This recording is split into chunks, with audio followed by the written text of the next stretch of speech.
We're good. Good evening, everyone, and welcome to the February 8th, 2023 Local School Council meeting. As we always do, we start with our vision. The Brownsville Classical School community intentionally values and highlights the strength of all members through providing a personalized learning experience, celebrating diversity, and practicing creative problem solving in order to cultivate strong, accelerated program to nurture lifelong learners. The mission is BCS commits to the personalized growth and empowerment of all. And as always, the norms are be results oriented, be fully present, be respectful of others' time, assume the best intentions, and stay student focused. Next, well, before we get started, well, no, we'll go first. We'll do a roll call, and then we will move to, we have a LSC member who wants to participate virtually. I let Mr. Davis or Dr. Davis know that once we voted and if it was approved, we would email the link. Okay, great. And so can we start with a roll call vote, please? Thea Mitchell, Here. Akira Barclay, here.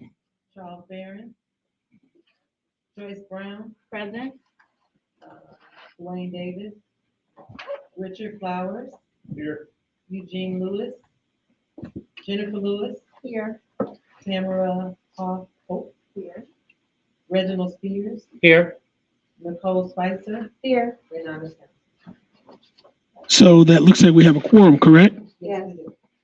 Okay, with that being said, I move that we allow Dwayne Davis to participate virtually because he is out of town for work. Second. They're being moved in second. Any discussion? All right, we'll take the vote. All those in favor, vote by saying aye. Aye. Okay, that is unanimously approved. So if we can send him the link so that he can join virtually, that would be great.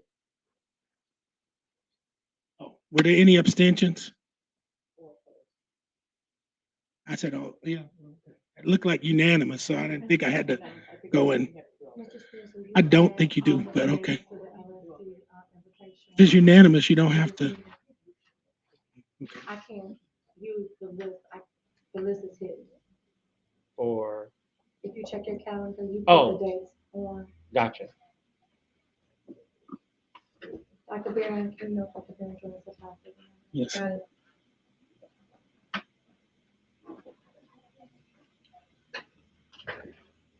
And Mr. Smith, will you let us know when he is actually joined?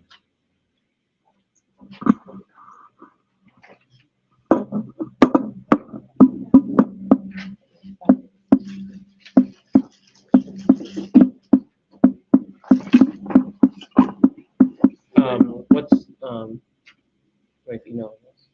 It is, it is D as in dog, B as in boy, Davis at uchicago.edu.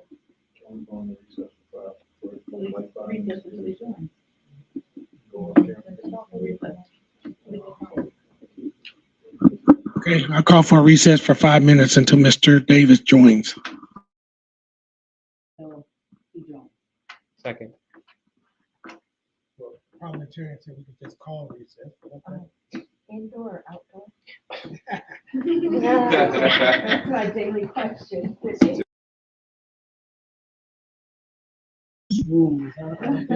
we go up camera? Yeah, we're up. So a couple things. One,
Thank you. We just received word that because Mr. Davis, some of his meeting is running over there, he will not be present.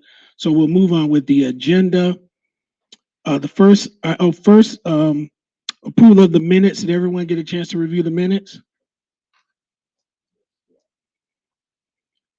Now, do we need to have a motion for the minutes or no? I remember last time there was a, Does anybody, I need to ask, does anybody have any, corrections? does anybody have any corrections to the minutes? Point of order, I believe you do still have to adopt your minutes. We're gonna adopt the minutes by general consent. But we're first asking if anyone has any corrections. Everybody has said that they have reviewed the minutes. Nobody has any corrections. So you can accept the minutes by general consent and we can move forward. We don't need to call for action. Or you can if you You want to, can, right? if you want, but to move things along, you can just adopt the minutes by general consent. So does anybody have any changes, modification, or anything to the minutes? So should we, I ask that, Richard, or do you just say, we adopt? We're gonna adopt the minutes by general consent. Okay. All right, so should we adopt the minutes by general consent? Yes. Is anybody opposed to that? Anybody abstain from that? All right, so we'll adopt, those minutes will be adopted by general consent. Next, we'll move on to the agenda. Did everybody have an opportunity to look at the agenda? Yes. All right, great. Anybody have any issues or modifications to the agenda? All right, so we'll move on with the agenda. Starting off with the principal's report. Thank you. Good evening, everyone. I'd like to begin my report going over our dashboard. I'm excited to share that our attendance went up 0.01%. So we are now back at the district expectation of 96%. So very excited to see that number. Week 17, we had 181 students on track. Now at week 22, we have 185. At week 17, we had 25 students almost on track. We've improved to 29 students on track. We had 10 students who were near on track. That decreased by 7. We had 6 students who were far from being on track. That decreased to 1. We had 7 students who are off track, and we still have 7 students who are off track. The students who are in our off track band are 7 students who have a attendance percentage below 85%. And so those families, we are meeting with them individually. The other piece of information I want to share about on track, we have 229 students who are being tracked by the district. That would include all of our students grades 3 through 6. Of the 229 students, 228 of them have a 2.0 or higher. For medical compliance, I'm excited to share that we are up 1/4% to 84.01%. Again, most of our medical compliance comes from kindergarten and 6th grade, health exams and immunizations being up to date. We have also improved on our family income information forms. We moved up 1.26% to 65% of those applications being turned in. Room 106, our 3rd grade class, is the only homeroom with 100% submission. So shout out to 106. We also improved in our emergency management compliance with 75% of all of our annual drills being completed. The last 2 drills that need to be completed are fire drills, and we generally wait until the spring when the weather breaks, unless we have another opportunity. Review the important dates for the month. We had a successful Greek World Read Aloud Day. Some members of our LSC participated. Thank you so much. Our January incentive, Heart and Soul Sneaker Ball, was a tremendous hit with the students. They had a great time. I am still working with the 360 vendor to get all of those photos and videos. We are in the midst of National Counselor Appreciation Week. So if you have not had an opportunity to send a thank you card, a nice email, or just extend a kind gesture to our counseling team, please do so. Ms. Cannon and Mrs. Wallace would be elated. Today was our 100th day of school. The way we celebrated, our primary team did some activities, but all of our students and staff received their BCS 100th day of school shirt. So every student has a piece of BCS gear, so we're excited about that. The LSC noted that, Dr. Barron, so I will fix that the next time. Progress reports will be distributed on Friday along with iReady reports. We will be sending home parent letters electronically because they have some links with them, but also hard copy with the reports so that families can go through those with their students. On February 15th, we will be meeting virtually with the kindergarten through fourth grade families to discuss sexual health education that is coming up for them this spring. Please plan to attend virtually. Those links should have been shared in the family newsletters. If you are missing the link, please reach out to Mr. Candleman.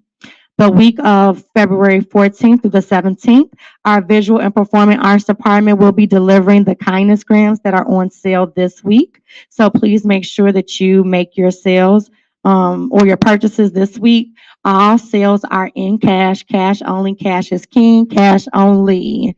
They will be selling during the lunch periods, and I think there may be a few sales in the evening after school. Next week is also our counseling team random acts of kindness week. There is a spirit gear associated with that. Please check Parent Square for our themed days. And then just a gentle reminder, we will be observing President's Day on Monday, February 20th. There is no school. Jumping into more of my academic report, our CIWP priorities are MTSS, or multi-tier systems of support, both academically and SEL. Instruction, focused on personalized instruction, balanced assessment and grading, and then supportive and equitable discipline for all. Our powerful practice that our teacher teams helped us to select is increasing student-to-student discourse. In Domain 1, organizational leadership, which addresses system structures and processes for continuous improvement. Our professional development is aligned to our CIWP priorities. For instruction, teacher teams conducted peer observations on January 31st and shared trends and suggestions for improvement. For instruction, our IoT led professional learning for the School Improvement Day on Friday, February 3rd. The focus was on our powerful practice, increasing student-to-student discourse, and then personalized learning strategies, specifically our short-term learning plans, also known as choice boards.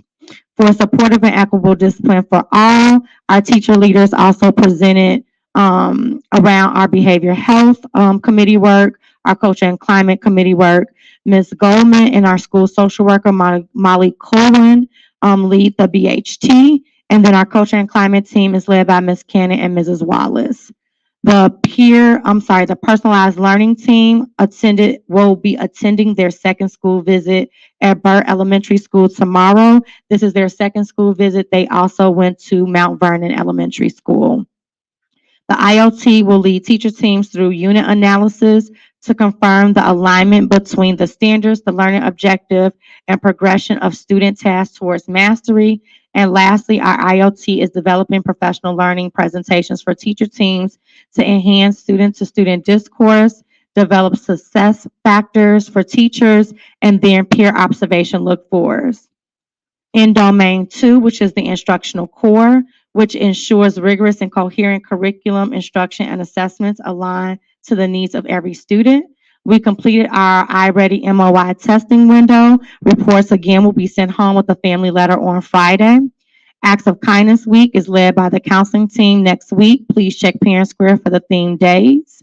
For our CIWP priorities, MTSS and balanced assessment and grading, Ms. Friedel is our MTSS lead teacher. She led professional learning for teacher teams during grade level meetings to analyze the data from cycle 1, reflect on the process, and begin planning for cycle 2.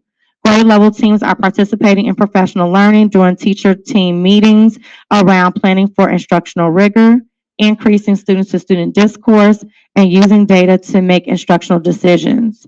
Virtual information sessions for the K-2 sexual health education will be held on February 15th. Please be sure to join to hear the lesson topics and get your questions asked.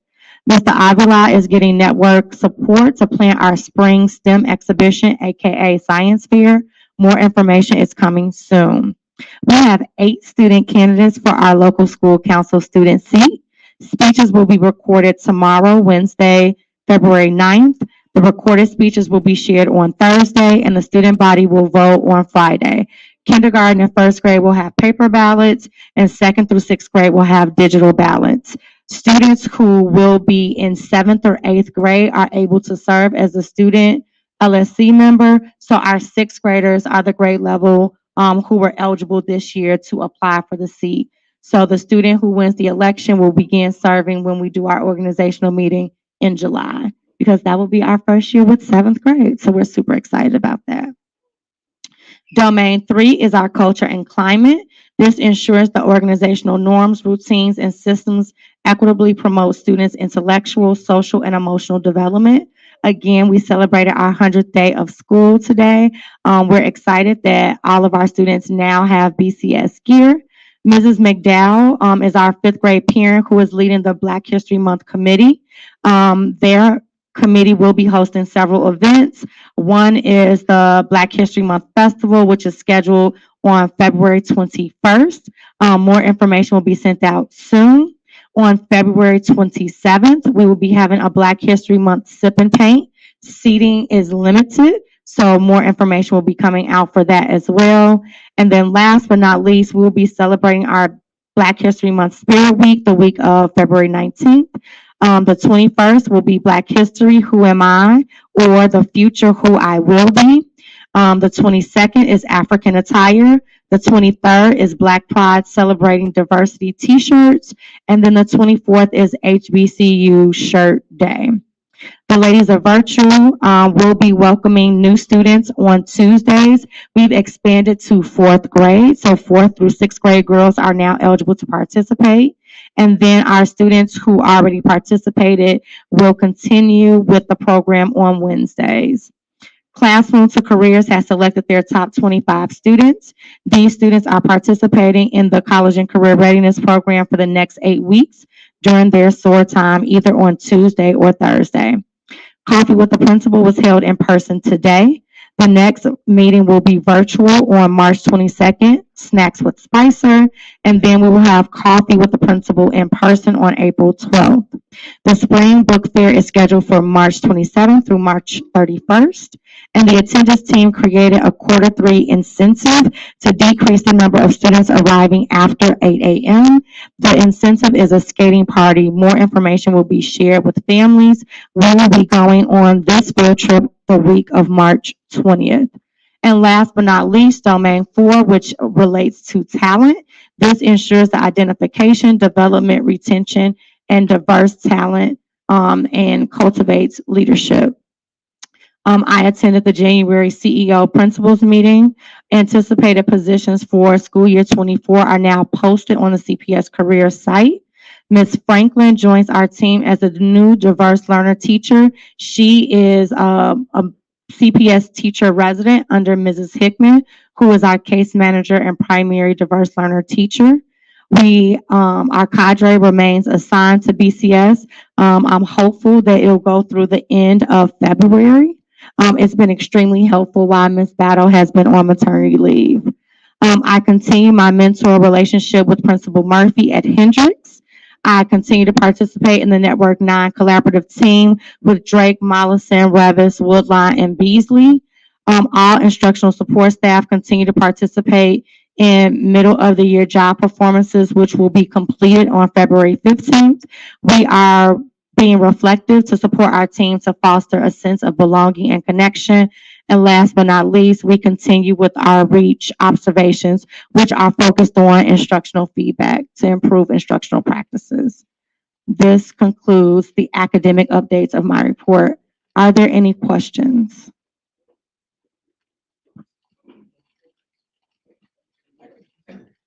In advance, have you noticed any trends when it comes to the testing that you're going to give out Wednesday? Or you haven't had a chance to evaluate that yet? The results.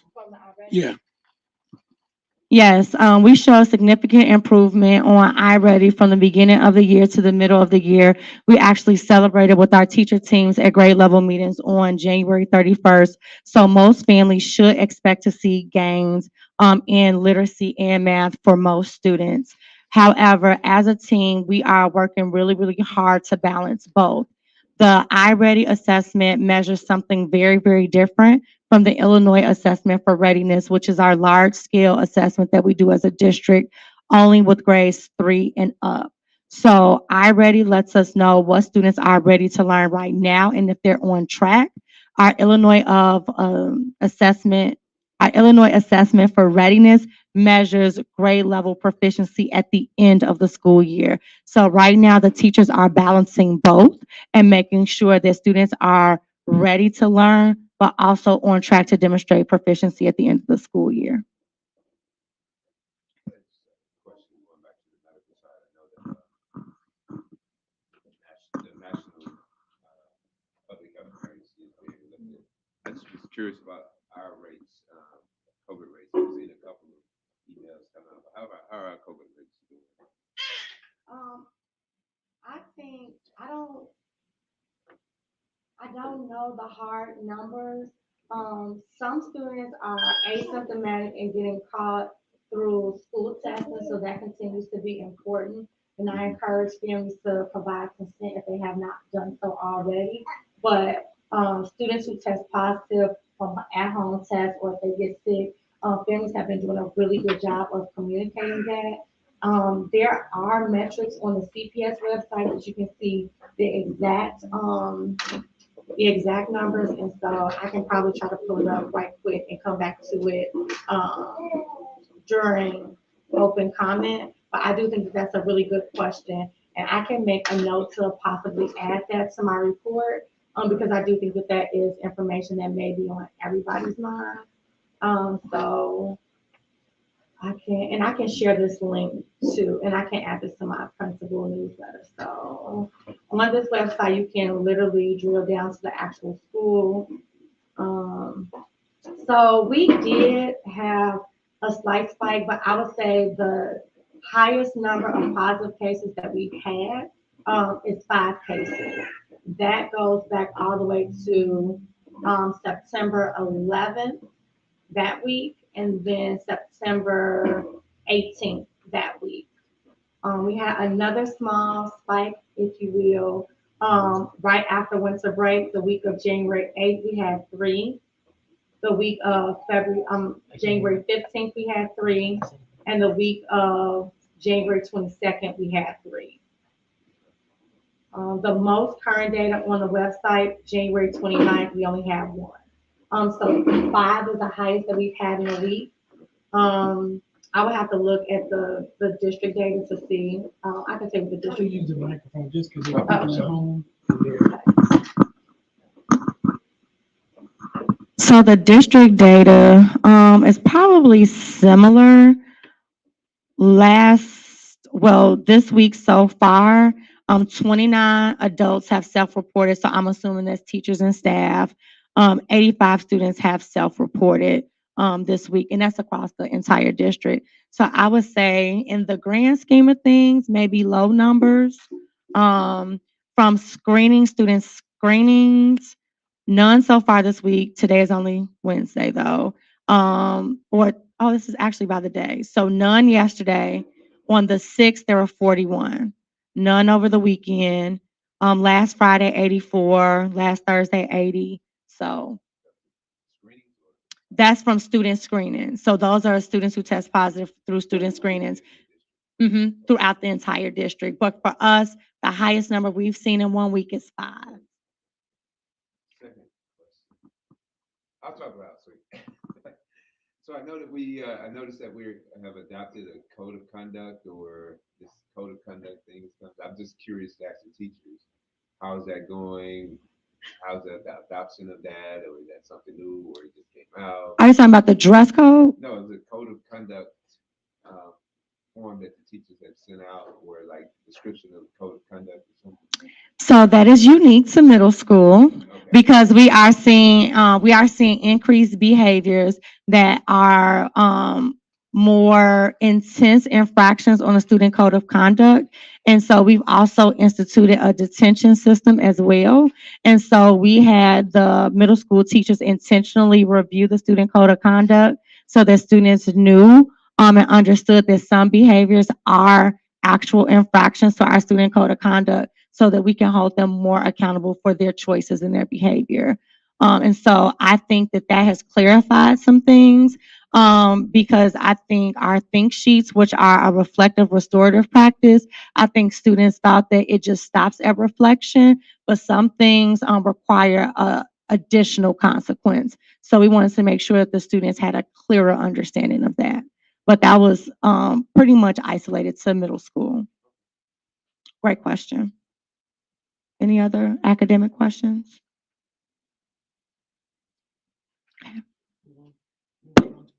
Okay, so we're going to move into our budget review. We have quite a few of items to go through. This part is going to be a little arduous, but I have received feedback from Ms. Townsend that I talk fast. So I'm going to try to go slow to review each budget item. This month, we are a little heavy on budget review and budget transfers because we had a total of $62,493.61 to allocate, because those were additional funds we received after the 20th day for enrollment. Okay. So I'm going to go through each one line by line. I'm going to ask the parliamentarian, for voting purposes, should I review one budget transfer at a time, move for it to be accepted, and then we can vote? Or should we? Okay. All right. So we are going to start out with a budget transfer from our miscellaneous lines. All of this money is coming from our miscellaneous lines that come from school special income funds, general education funds, Title II teacher quality contingency balancing funds, and then the general education funds. So these are all miscellaneous lines where money needs to be reallocated.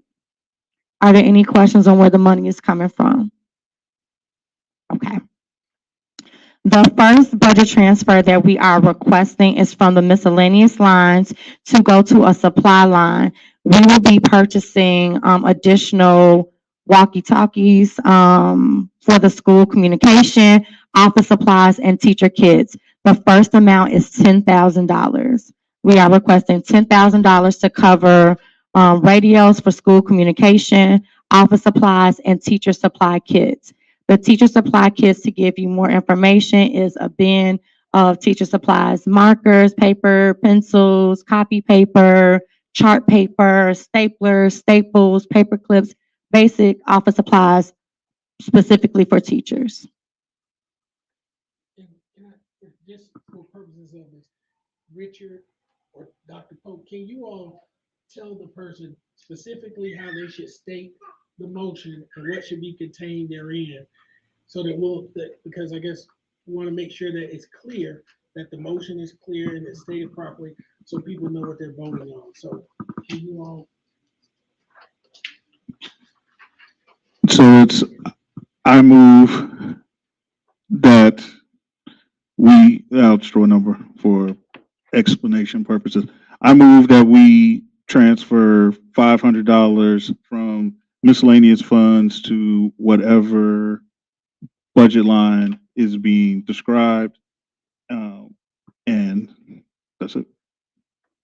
And we also, since we are taking a break, for voting purposes for finance, we are waiting on an answer if it requires a supermajority of all LSC members or a supermajority of LSC members present. But today we have 10 out of 12 present, so we have 83% present of all LSC members, so we have a supermajority regardless.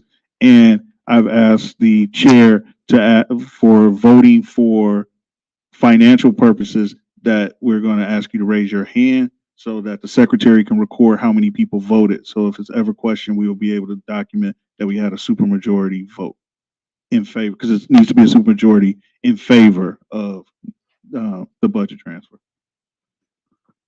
Thank you for that point of clarification. So for our first budget transfer, I move that we transfer $10,000 from the miscellaneous lines to a supply line to cover Alpha Prime radios for school communication, office supplies, and teacher supply kits. Second. Moved and properly second. Any discussion? Okay, I'll call for a vote, hand vote. All those in favor?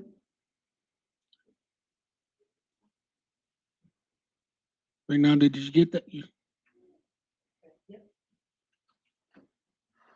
Any opposed? Anybody change their mind? Any abstentions? All right, great. That has been approved. What was it? She's still counting. All right, so that vote passed by 10 in favor. No noes, no abstentions. Thank you. The next budget transfer that we are requesting is to transfer monies from miscellaneous line to supply line to cover student supplies for the following activities: sports awards, academic awards, field day, mother-son dance, father-daughter dance, Mother's Day brunch, Father's Day event, and any step up to first grade overage costs that are not covered by the kindergarten fees. Any questions before How much? How much? It was 10. It was 10. Okay. I move that we transfer $10,000 from miscellaneous funds to a supply line to cover student supplies for the following activities: sports awards, academic awards, field day, mother-son dance, father-daughter dance, Mother's Day brunch, Father's Day activities, and any step up to first grade overage cost. All right, the motion's been moved and properly second. Any discussion? Okay, I'll call for the hand vote, please. All those in favor of the motion?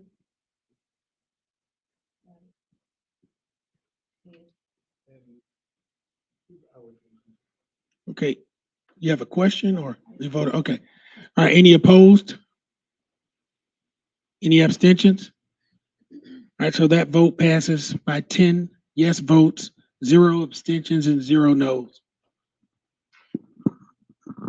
Since we're going to a visual vote, there are 10 people in the room that have a vote. You can see that 10 hands are raised. You can just say that the motion carried by unanimous. But again,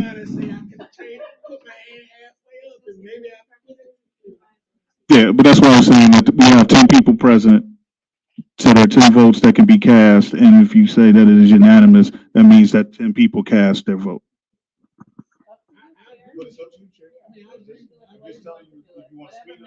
Keep it great. Keep it great. That's why we went to the hand raise, so that way you can move on. Thank you. I move that we transfer $5,000 from miscellaneous lines to a transportation line to cover travel and bus costs for student field trips. All right, the motion's been made and properly second. Any discussion? There being no discussion, I'll call for a hand vote, please. All those in favor of the motion, vote by raising their hand. Got it. Any opposed? Any abstentions? All right, the motion passes by unanimous 10 votes. Thank you. I move that we transfer $5,000 to a student travel line to cover upcoming student field trips. All right, the motion's been made and properly second. Discussion? Okay. Yeah, question is, what's the difference? The difference is one covers admission fees or costs related to attending the event, and the other one is for the actual bus. Two different programs, two different grants, two different lines. Any more discussion? All right, there being no more discussion, I'll call for a hand vote. All those in favor? Got it, Renanda? Any opposed? Any abstentions? Motion carries by 10 yes votes. Thank you. I move that we transfer $15,000 from the miscellaneous funds to a professional development line for our staff retreat to be held at Eaglewood.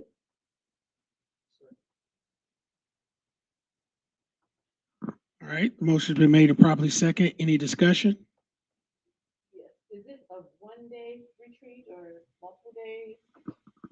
This is a multi-day retreat. We typically check in on a Thursday evening. There is professional development all day on Friday, team building Friday evening, and then a Saturday half day. So at lunch, we usually wrap up. This year, this cost will just subsidize the cost. We don't have the funds to fully cover it like we did last year because the staff is bigger. So we will probably cover one night, and if staff wants to stay additional nights, then they would have to cover for those additional costs. But this includes meals, the main meeting room, the breakout rooms, and then also presenters that come out to provide professional learning. So we had someone do like a strength finders or like business chemistry and other professional learning activities. Yes. Is this something that teachers opt into? Can they opt out? Is it required? It is not required. They do have to opt in because it is during the summertime. Because the cost is subsidized by the school, I do not pay them overtime. So they get paid for their time? They do not. They get paid in lodging and food and professional learning.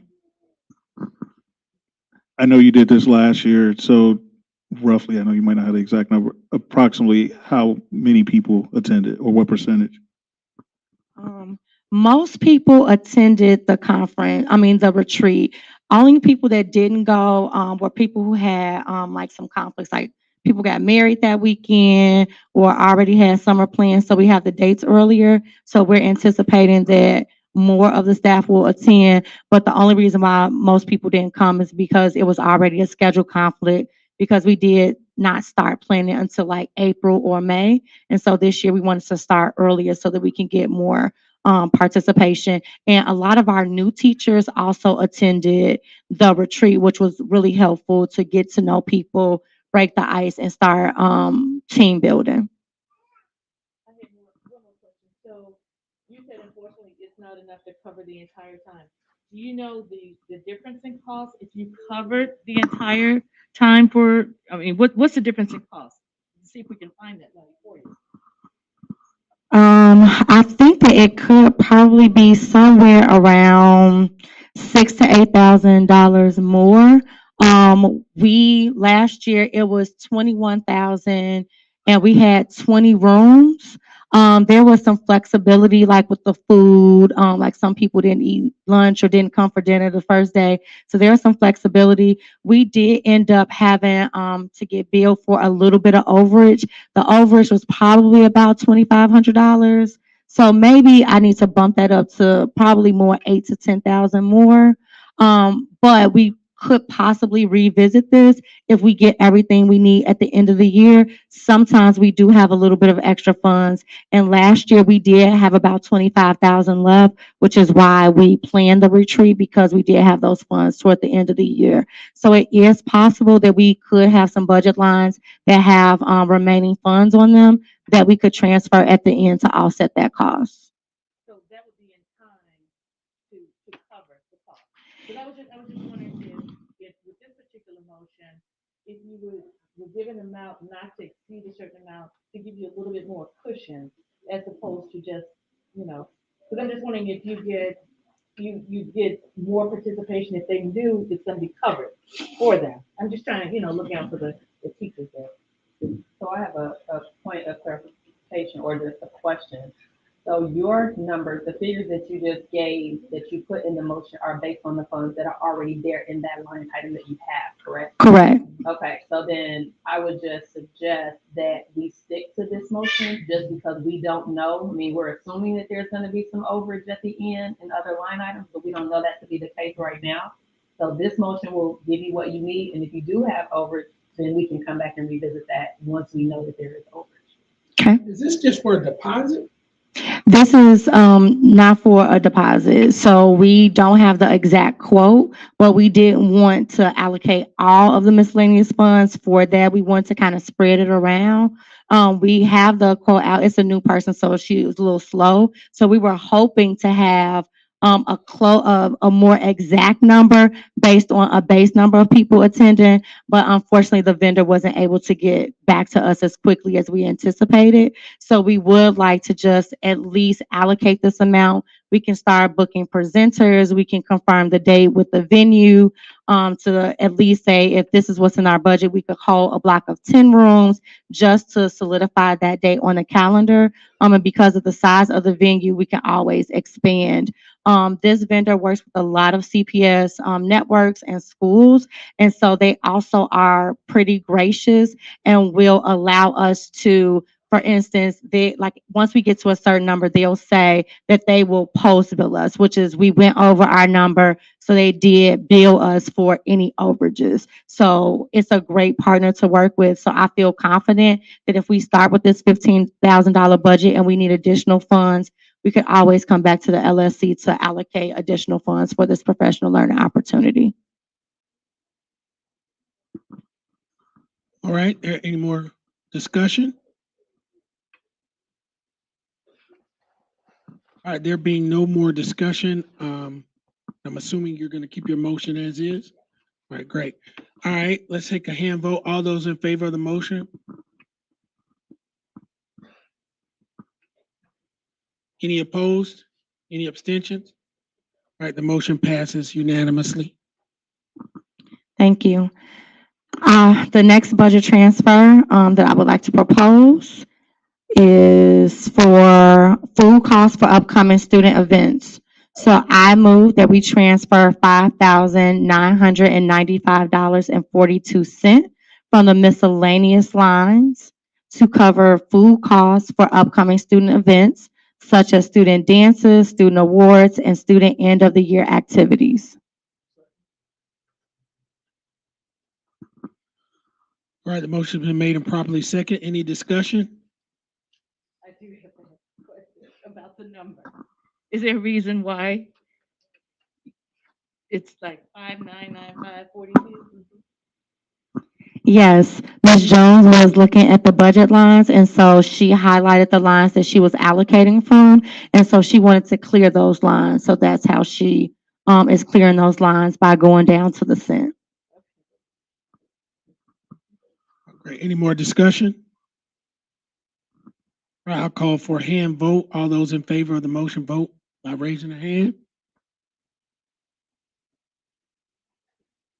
Anybody change their mind? All right, but motion passes unanimously.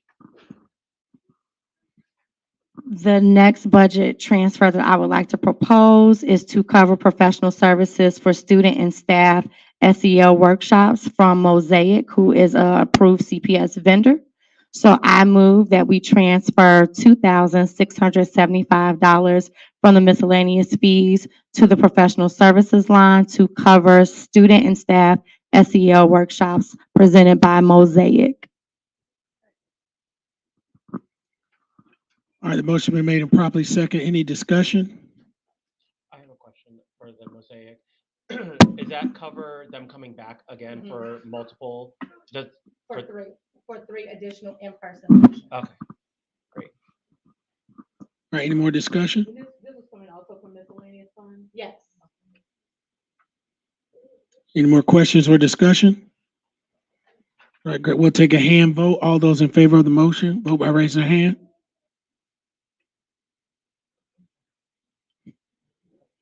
You got it? All right. Any opposed? Any abstentions? Motion passes unanimous. The next proposal is to cover supplies for student classroom assignments. So I move that we transfer $461 from miscellaneous funds to a supply line to cover supplies for student classroom assignments and projects. All right, any discussion? Can you repeat that amount for me, please? $461. I have a question. What supplies exactly? We are planning our spring STEM exhibition, and so we want to make sure that we have funds available for students who are participating in the science fair. Trifold folders, supplies for their experiments if we have a student doesn't have the money to get what they want to propose. So it'll be available for us to purchase.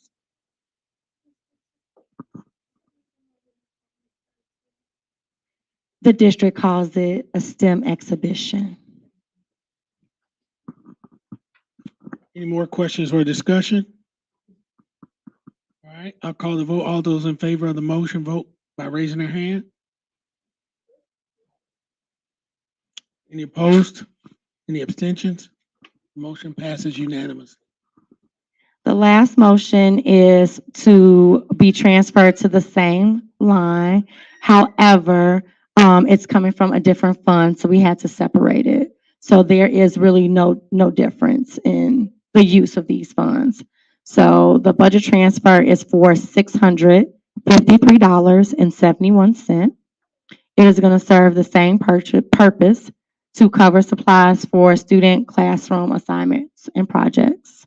So I move that we transfer $653.71 from the miscellaneous funds to cover supplies for student classroom assignments and projects.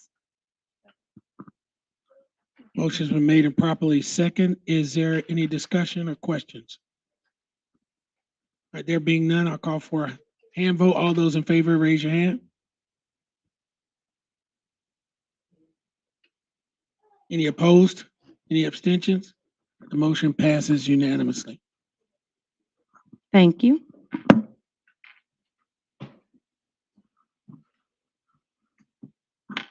We have one last budget transfer to review. I am requesting that we transfer monies from miscellaneous lines to a performing arts equipment / supply line for risers for our stage. So I move that we transfer $5,383.48 for performing arts risers for the stage. All right, motion been made and properly seconded. Any discussion or questions? Where will these go, Mr. or Mr. Spears? on the stage. So how many will it be? It'll be 4 sets of risers. Each riser can hold different amounts of students depending on the age range. They say that I think it's like middle school you can get 6 to 8 students per riser. So that'll be 32 students per riser, and the risers can be transformed into different setups. So it can be 3 steps. It can be a flat riser. It can be a flat riser with another riser on top of it. So it's got different configurations to them. So we get 4 of those. And they'll be able to be moved and, They are on wheels, yes. okay. All right, Where cool. we're going to store them is another thing. Yeah, that's what I was but, wondering. We'll figure that out when we get there. Okay. right, cool. Any more questions or discussion? So, with those risers, and I heard that you said that for different ages, the weights and things like that. So does the school have to put some type of policy or process or procedures together to make sure that people understand that say if Mr. Spears is not here, what's the weight limits? What's the No one will use the risers if I'm not here. Okay. Mr. Spears just took the words right out of my mouth. I just want to make sure that we have some type of safety. So we'll put in some safety measures. The stage can be kind of a tricky situation, but with the risers, I will work with Mr. Spears and Mr. Candleman to make sure that there is some safety protocol in place. Typically, after school, students should not be in that space unsupervised. But things happen and kids are kids. And so it is a bit of a challenge to fully secure the stage because we typically pull the curtain and the door to the stage area is locked, but it is still accessible for the gym. So we'll just have to make sure that we communicate with all staff in regards to just being on the stage and monitor students. And the other thing is that these aren't like how you think about regular risers. There's not area underneath and things like that where somebody can like fall. They're like a solid structure that you can reconfigure. Do they lock? Do they have a lock so that nobody can pull them out or anything like that? You mean like lock someplace so somebody else can't move them, or In place. Like, yeah, you know, when they're they? I don't think that they connect to each other. They're individual, but we can put them together. Like we can sit them side by side, but I don't think that they connect together. I don't think. Is it like those back there, like the soft seating, but maybe hard? Yes, it's similar to that configuration. Yes. Yes. Yes. But I'm just wondering, will students be able to go and pull them out and use them themselves if they're on No, the they're stage? heavy. They're not gonna be able to move them. The only other thing I was going to add, piggybacking off of what Dr. Barron said, and I know you said you're going to talk to the staff, but just I would suggest that that also include our after-school vendors, that they understand that they are not for their use. They are for BCS use only. Yes. And signage that says that, like, you'll get it, you're not supposed to use it, stay off the stage, please don't touch I think this. the after-school vendors know. Never mind. All right. All right, I'll have that conversation with them too. sure. All right, any more questions or discussion? All right, there being none, we'll call for a hand vote. All those in favor of the motion, vote by raising your hand. Any opposed? Any abstentions? All right, the motion passes unanimously. Thank you. The next point of order is just reviewing our checks for the past month. The first check that we wrote was $2,944.92 for the book fair based on sales. We also purchased some cheerleading uniforms or a cheerleading skirt and a bow, $65 to Hildebrand Sporting Goods. I don't know what we spent $191.25 for the student read aloud day. That was for the books.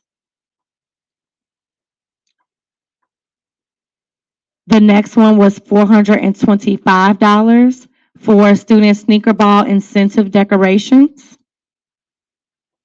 Which were really nice. You didn't get a chance to see it. They really did an excellent job on the decor. They did. The next expense was $1,000 to Tavashane Brown and doing business as Blush Photopods. That was for the 360. $252 for our student read aloud day decor from Bonds Balloons. And then $252.50 for our student Black History Month decor from Bronze Balloons. Our third grade and sixth grade students are going to the Chicago Wolves Hockey Stadium for the Hockey STEM Day. The tickets for students and the chaperones are free. The tickets for students were $1,334.75. Grades third and sixth. Mr. Candleman selected the grades. And then for our student incentive sneaker ball DJ, it was $350 for Master Mix Academy. And then last but not least, our student 100-day spirit gear for our staff and students, LSC will be next time, was $3,284.25. Our 100-day t-shirts that all the staff and the students got, but the LSC will be on the next order. Next order for whatever we get for all the kids. I don't want to put you all the way to next year. Anytime. Thank you. Any questions in regards to any of the school checks or expenses? Expense to the, you covered the expense to the 360 booth.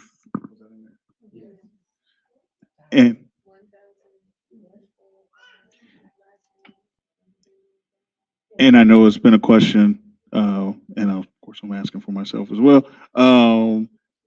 Are we going to be able to retrieve the pictures and videos from the vendor? I know that they asked children to put in phone numbers and email addresses to receive them. Some mistyped it, put in wrong phone numbers, and they would like their pictures. And I'd also like to know that we're going to get.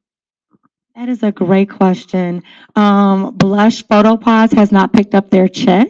And so we called them about the check and the photos and videos. So we will handle both those things simultaneously. But we don't plan to remit payment until we get what we need.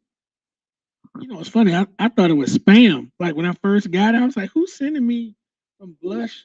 But then after I saw the parents talking about it, I clicked on it and it was okay. But I thought it was. Yes, and that's also a lesson learned for the staff. I think this is my first time personally renting a photo booth, so I didn't really think about that to notify parents that we would have a 360 because we wanted to surprise the kids. But moving forward, if we ever do that again, we'll make sure we let families know your kids. Make sure, well, hopefully we learned who knows their phone number and who does not. But we'll make sure that we share that with the families to expect a text message or email because we're going to have a 360 photo booth. Yes. Just a thought, can we just have them put in the Bronzeville email for everybody? So that way all the photos get sent to one email address. So we have all the photos. That is an excellent workaround, Mr. Spears. They usually, a lot of people, rather than, they'll just send them to one thing, like you said, and everybody, you'll just have to go and look for your kids thing, but they'll all. We can put them up on the announcements or something like that. Yep. You know better, you do better, so we can always improve on that. Any questions around the school checks?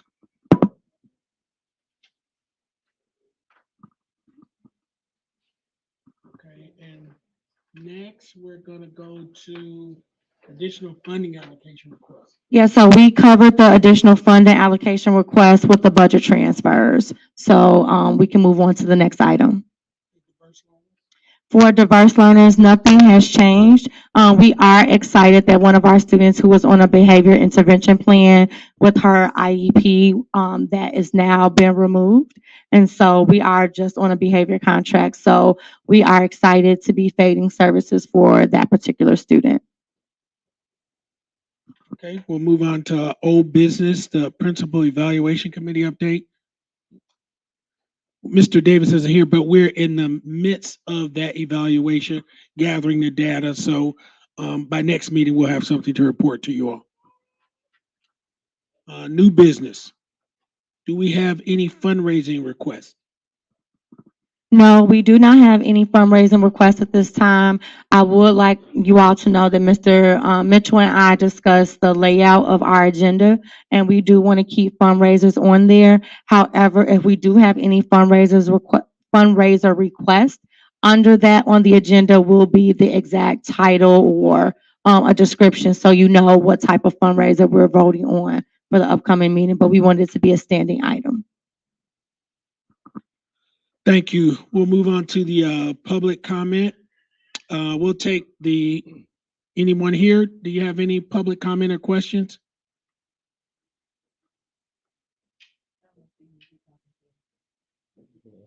Excuse me. Did you have any thing you want to say for the public comment portion? At the moment, not exactly. I'm just also listening what was taking place with the budget and everything. Okay. All right. Well, thank you. Anybody online? Yeah, there's one comment. They would like to know when you're going to share details of the new detention process via email to parents, and when does it go into effect? There is no plan to send out anything regarding detention. It really is just one of the suggested consequences in the student code of conduct. If a student does an infraction or has an infraction for the student code of conduct, then it'll be a direct parent communication regarding the detention. But I don't plan on sending that out. Well, I imagine if a kid's gonna have detention, their parents are picking them up and that. So you say you'll work that out beforehand. Yes, if a student has a student code of conduct infraction, there is a parent conversation. A part of that conversation is a discussion about the infraction and then the consequence that will be issued for the infraction. Once we communicate what the consequences are, then we follow up in writing. If it is a detention, where you drop off, where you pick up, and what will happen during the detention. So there's levels of code of conduct. So, but level one, I guess, is the most simple, just disruption or whatever. That won't be a parent. Will there be a parent for all levels or just If we are coding it as a student infraction, you will get a parent contact because it is going on the official student record. If you look at the student code of conduct, level one, which is the most basic discipline infractions, students running in the hall can get infraction. If you are tardy excessively, you can get an infraction. But we don't approach every infraction as a violation of the student code of conduct. Usually, if it is something in stage 2 or higher, 2 if it's repeated, but definitely 3, we reach out for every single infraction. But 1 or 2, it just depends on what the details of the incident are and if it's repeated behavior. If you get an official consequence. If you are violating the student code of conduct, it could be stage 1 or stage 2. You could get a phone call from a teacher.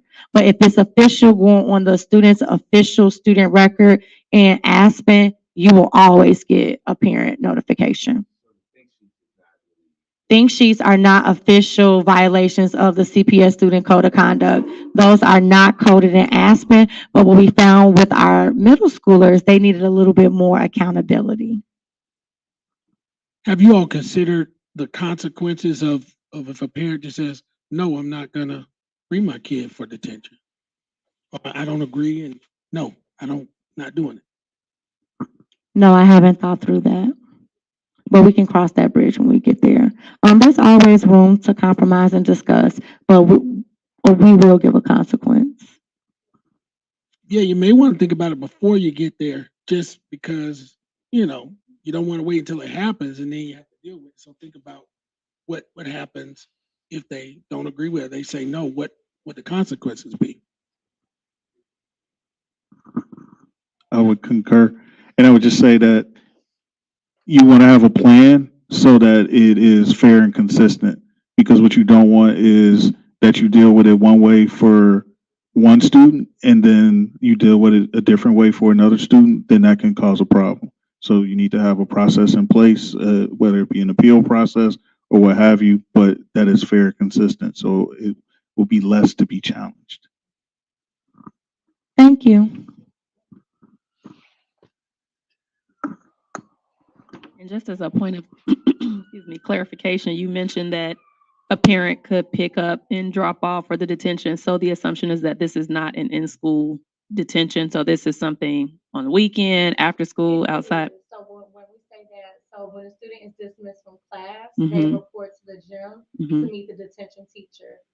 They get to go to the bathroom, they get a snack, and then they go to the detention room from 3 to 4, and then the parents pick up from the gym at 4 o'clock. So, or the main office at 4 o'clock. So that's what I meant by pick up and drop off. So it's still not, no, to answer your question, it's not in school, it's after school. Oh, yes, after school, yes. Got it.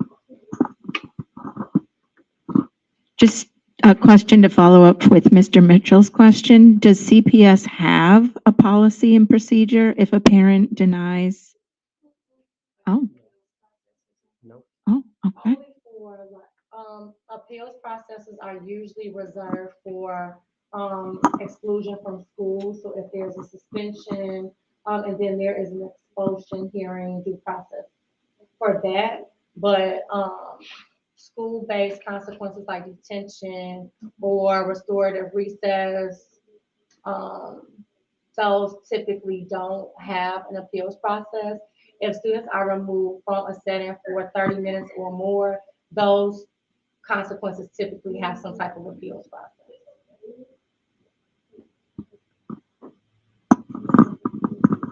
Not to belabor the point, I was just say maybe form a committee or get some input just to help, because I also think about it's after school, it's 3 o'clock and someone says that, okay, my child has detention, but my pickup is at 3 o'clock. I can't come back at 4 o'clock and I'm not keeping them here. If there's no process in place or no, we haven't thought about that, then, so just things that we don't want you to have to think about on the fly and that we have. I do appreciate that. I do think that we need to talk about what an alternative could be, but thus far, when we have assigned a detention, it is scheduled. And so some parents will be like, I can't come on Tuesday. Can they do it on Wednesday? So we do work with the parent to schedule it. So it's not like you did something today, you got to stay today. So you did something today, I'm calling your parent to say that you have a detention. We'll schedule it so you go home with the detention notice. And just from a parental perspective, I mean, who will there be a teacher assigned to this? And is that coming from a budget somewhere? And So a staff member is paid overtime to supervise detention. So I have 2 volunteers. One is an instructional support staff person and one is a teacher. In detention, there is an activity that is planned. So the student goes through a SEL lesson. They do a written reflection, and then after they do the SEL lesson and a written reflection, it is quiet time where they just sit. and will this be like certain days, or will it be on as needed, or how will it work?